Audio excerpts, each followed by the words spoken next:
ओम गणेशाय नमः। ओम सूर्याय नमः। प्रेम से बोलिए गणेश भगवान की जय। भगवान सूर्य देव की जय। नमस्कार भक्तगण, भगवान सूर्य देव की कृपा आप सभी पर बनी रहे। आज मार्गशीर्ष मास की पूर्णिमा तिथि है। आज रविवार भी है। आज के दिन से ही जो पौष मास का रविवार व्रत रखते हैं वो रविवार व्रत की शुरुआत करेंगे। और कोई भी व्रत बिना कथा के अधूरा माना जाता है, तो आज हम सुनेंगे अलोने रविवार व्रत की पावन कथा। इस व्रत को करने से निसंतान दंपति को संतान की प्राप्ति होती है। रविवार का व्रत सभी मनोकामनाओं को पूर्ण करने वाला सर्वश्रेष्ठ व्रत है। इसको करने से साधक की सभी मनोकामनाएं पूर्ण होती हैं। रविवार व्रत के ग्रह सूर्य देव है। रविवार की प्रकृति ध्रुव है। यह भगवान विष्णु और सूर्य देव का दिन है। मान सम्मान, पद प्रतिष्ठा, अच्छा स्वास्थ्य एवं तेजस्विता पाने के लिए रविवार के दिन उपवास रखना चाहिए। और यदि सूर्य की स्थित कुंडली में अच्छी ना चल रही हो तो रविवार का व्रत करने से सूर्य की स्थिति में सुधार आता है। तो आइए मन में भगवान सूर्य देव, भगवान विष्णु का स्मरण करते हुए श्रवण करते हैं रविवार व्रत की पावन कथा का। एक बार प्रेम से बोलिए भगवान सूर्य देव की जय। एक बुढ़िया माई थी। उनका नियम था कि प्रति रविवार को सवेरे ही स्नान आदि करके घर को गोबर से लीप कर फिर भोजन तैयार कर भगवान को भोग लगाकर स्वयं भोजन करती थी। ऐसा व्रत करने से उनका घर अनेक प्रकार के धन्य धान्य से पूर्ण था। श्री हरि की कृपा से घर में किसी प्रकार का विघ्न या दुख नहीं था। सब प्रकार से घर में आनंद रहता था।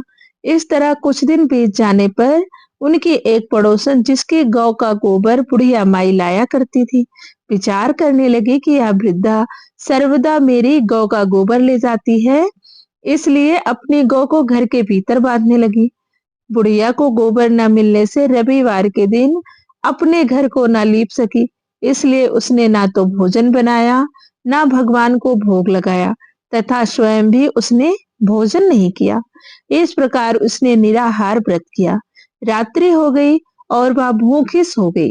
रात्रि में भगवान ने उसे स्वप्न दिया और भोजन न बनाने तथा भोग न लगाने का कारण पूछा। वृद्धा ने गोबर न मिलने का कारण सुनाया। तब भगवान ने कहा कि माता, हम तुमको ऐसी गौ देते हैं जिससे सभी इच्छाएं पूर्ण होती हैं, क्योंकि तुम हमेशा रविवार को गौ के गोबर से लीप कर भोजन बनाकर मेरा भोग लगाकर खुद भोजन करती हो। इससे मैं खुश होकर तुमको वरदान देता हूँ। निर्धन को धन और बांझ स्त्रियों को पुत्र देकर दुखों को दूर करता हूँ तथा अंत समय में मोक्ष देता हूँ। स्वप्न में ऐसा वरदान देकर भगवान तो अंतर्ध्यान हो गए और वृद्धा की आंख खुली तो वह देखती है कि आंगन में एक अति सुंदर गौ और बछड़ा बंधे हुए हैं। वह गाय और बछड़े को देखकर अति प्रसन्न हुई और उसको घर के बाहर बांध दिया और वहीं खाने को चारा डाल दिया। जब उसकी पड़ोसन ने बुढ़िया माई के घर के बाहर एक अति सुंदर गौ और बछड़े को देखा तो द्वेष के कारण उसका हृदय जल उठा और उसने देखा कि गाय ने सोने का गोबर किया है।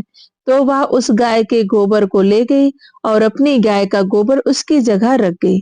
वह नित्य प्रति ऐसा ही करती थी और सीधी सादी बुढ़िया माई को इस बात की खबर ही नहीं थी। तब सर्वव्यापी ईश्वर ने सोचा कि चालाक पड़ोसन के कर्म से बुढ़िया ठगी जा रही है, तो ईश्वर ने संध्या के समय अपनी माया से जोर की आंधी चला दी। बुढ़िया ने आंधी के भय से अपनी गौ को भीतर बांध लिया। प्रातः काल जब वृद्धा ने देखा कि गौ ने सोने का गोबर दिया है, तो उसके आश्चर्य की सीमा न रही और वह प्रतिदिन गौ को घर के भीतर बांधने लगी। उधर पड़ोसन ने देखा कि बुढ़िया गौ को घर के भीतर बांधने लगी है और उसका सोने का गोबर उठाने का दांव नहीं चलता, तो वह ईर्ष्या और डाह से जल उठी और कुछ उपाय न देखकर पड़ोसन ने उस देश के राजा की सभा में जाकर कहा, महाराज, मेरे पड़ोस में एक वृद्धा के पास ऐसी गौ है जो आप जैसे राजाओं के ही योग्य है। वह नित्य सोने का गोबर देती है। आप उस सोने से प्रजा का पालन करिए। वह वृद्धा इतने सोने का क्या करेगी? राजा ने यह बात सुनकर अपने दूतों को वृद्धा के घर से गौ लाने की आज्ञा दी। वृद्धा प्रातः ईश्वर का भोग लगाकर भोजन ग्रहण करने जा ही रही थी कि राजा के कर्मचारी गौ खोल कर ले गए। वृद्धा काफी रोई चिल्लाई, किंतु कर्मचारियों के समक्ष कोई क्या कहता। उस दिन वृद्धा गौ के वियोग में भोजन ना खा सकी और रात भर रो रो कर ईश्वर से गौ को पुनः पाने के लिए प्रार्थना करती रही। उधर राजा गौ को देखकर बहुत प्रसन्न हुआ, लेकिन सुबह जैसे ही वह उठा, सारा महल गोबर से भरा दिखाई देने लगा। राजा यह देखकर घबरा गया। भगवान ने रात्रि में राजा को स्वप्न में कहा कि हे राजा, गाय वृद्धा को लौटाने से ही तेरा भला है। उसके रविवार के व्रत से प्रसन्न होकर मैंने उसे गाय दी थी। प्रातः होते ही राजा ने वृद्धा को बुलाकर बहुत से धन के साथ सम्मान सहित गौ बछड़ा लौटा दिया।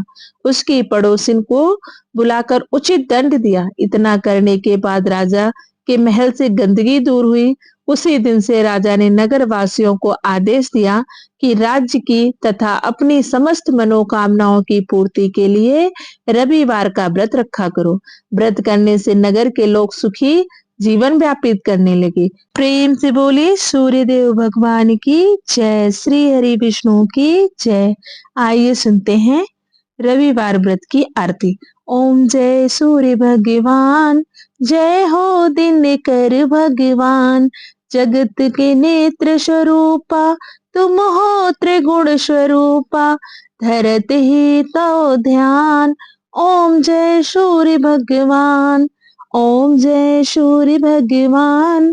सारथी अरुण है प्रभु तुम, श्वेत कमल धारी, तुम चार भुजाधारी, अश्व हैं सात तुम्हारे, कोटि किरण पसारे, तुम हो देव महान। ओम जय सूर्य भगवान।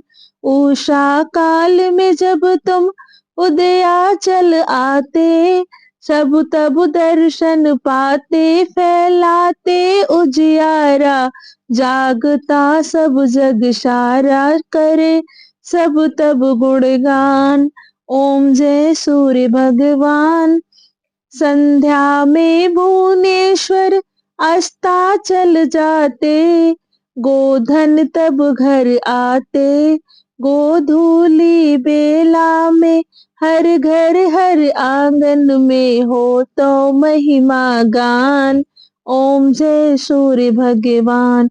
देव दनुज नर नारी, ऋषि मुनि जन भजते, आदित्य हृदय जपते, स्रोत ये मंगलकारी, इनकी है रचना न्यारी, दे नौ जीवन दान।